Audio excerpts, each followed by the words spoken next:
Hello everyone, I am doctor K H Chougala and I welcome you all of you to my channel doctor consult. आज हम बात करेंगे कि आपकी immunity strong है या फिर वीक है, इसको किस तरह से पहचान सकते हैं इसके बारे में।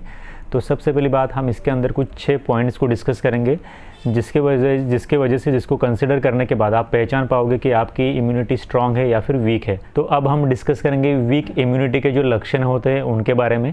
सबसे पहला जो वीक इम्यूनिटी का लक्षण होता है वो होता है स्ट्रेस लेवल। अगर आपको हमेशा बहुत ज़्यादा स्ट्रेस रहता है या फिर किसी भी छोटी मोटी चीज़ की वजह से आपको बहुत ज़्यादा स्ट्रेस आता है, बहुत ज़्यादा उसकी वजह से टेंशन लेते हो, बहुत परेशान रहते हो, तो ये भी एक कारण होता है जिसकी वजह से इंसान की इम्यूनिटी कम हो सकती है। और इम्यूनिटी कम होने की वजह से भी उस इंसान में टेंशन लेवल, स्ट्रेस का लेवल बढ़ा हुआ रहता है। तो ये दोनों चीज़ें इंटरकनेक्टेड होती हैं, एक दूसरे से जुड़ी हुई होती हैं। तो अगर आपको बहुत ज़्यादा स्ट्रेस है तो आपकी इम्यूनिटी काफ़ी हद तक कम हो सकती है। तो इसके बाद जो दूसरा पॉइंट होता है वो होता है सर्दी ज़ुकाम का। अगर आपको बार बार सर्दी ज़ुकाम होता है तो आपकी इम्यूनिटी वीक हो सकती है। जिन लोगों को एलर्जी का सर्दी ज़ुकाम होता है या फिर जिन लोगों को नेज़ल सेप्टम डेविएशन है, इस तरह के पेशेंट की मैं यहाँ पर बात नहीं कर रहा हूँ।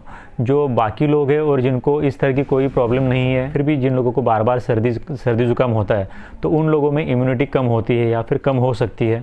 इसके बाद वो लोग जिनको हमेशा कुछ ना कुछ पेट से रिलेटेड तकलीफ़ रहती है, मतलब कि बार बार किसी व्यक्ति को पेट में दर्द होना के साथ साथ पेट फूल जाना, डायरिया होना, पेट में दर्द होना, एसिडिटी होना, गैस होना, पेट से रिलेटेड कोई भी तकलीफ़ अगर किसी पेशेंट को बार बार हो रही है तो फिर उस पेशेंट में भी उस व्यक्ति की इम्यूनिटी कम हो सकती है। इसके बाद अगर किसी पेशेंट में उस पेशेंट के ज़ख्म को भरने में भी बहुत ज़्यादा समय लग रहा है तो फिर उस पेशेंट में भी उसकी इम्यूनिटी कम हो सकती है। तो इसके बाद उस पेशेंट की इम्यूनिटी को असेस करने के लिए हम उस पेशेंट को जो इन्फेक्शंस होते हैं उन इन्फेक्शंस की फ्रीक्वेंसी देखेंगे।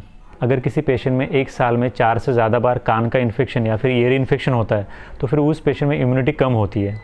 इसी के साथ साथ अगर किसी पेशेंट को 1 साल में 2 से ज़्यादा बार निमोनिया होता है, मतलब उसके एक्सरे में न्यूमोनिया आता है 1 साल में 2 से ज़्यादा बार, तो फिर उस पेशेंट में भी इम्यूनिटी कम होती है। अगर किसी पेशेंट को 1 साल में 3 से ज़्यादा बार साइनोसाइटिस होता है, मतलब कि उसके साइनसेस में सूजन आना, उस पेशेंट को सर दर्द होना, बुखार होना, सर्दी खांसी जुकाम होना, इस तरह के लक्षण अगर उस पेशेंट में दिखाई दे रहे हैं 1 साल में 3 से ज़्यादा बार, तो फिर उस पेशेंट में भी उस पेशेंट की इम्यूनिटी कम हो सकती है। इसी के साथ साथ अगर किसी व्यक्ति को 1 साल में 2 से ज़्यादा बार एंटीबायोटिक का कोर्स करना पड़ रहा है बीमारी से ठीक होने के लिए, तो फिर उस पेशेंट में भी इम्यूनिटी कम होती है। इसके बाद आपने नोटिस किया होगा कि कुछ लोग ऐसे भी होते हैं जिनको जब तक आप आईवी एंटीबायोटिक नहीं दोगे तब तक उन लोगों को रिलीफ नहीं होता। मतलब कुछ लोग ऐसे भी होते हैं जिनको आप ओरली जब एंटीबायोटिक देते हैं तो उससे पूरी तरह से आराम नहीं होता।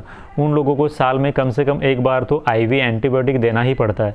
तो इस तरह के जो लोग होते हैं, जो पेशेंट्स होते हैं जिनको ओरली एंटीबायोटिक खा करके आराम नहीं होता, जिनको आईवी एंटीबायोटिक की ज़रूरत पड़ती है 1 साल में कम से कम 1 बार, तो उन लोगों की भी इम्यूनिटी काफ़ी हद तक कम होती है। इसके साथ साथ और एक सिम्टम होता है और एक लक्षण होता है, वो होता है फीलिंग ऑफ टायर्डनेस। तो अगर हम इसको सम अप करें तो बहुत ज़्यादा स्ट्रेस होना, इसी के साथ साथ उस पेशेंट को बार बार पेट से रिलेटेड तकलीफ़ होना, बहुत ज़्यादा थकावट महसूस होना, इसके बाद उस पेशेंट को बार बार सर्दी ज़ुकाम होना, उस पेशेंट की बार बार पेट से रिलेटेड कोई तकलीफ़ होना, इसी के साथ साथ उस पेशेंट की ज़ख्म को भरने में या फिर ज़ख्म को ठीक होने में बहुत ज़्यादा समय लगना, 1 साल में 3 से ज़्यादा बार ईयर इन्फेक्शन होना, 3 से ज़्यादा बार साइनोसाइटिस का इन्फेक्शन होना या फिर 2 से ज़्यादा बार न्यूमोनिया होना, उस पेशेंट को 2 से ज़्यादा बार एंटीबायोटिक की ज़रूरत पड़ना या फिर आईवी एंटीबायोटिक की ज़रूरत पड़ना, बहुत ज़्यादा थकावट होना।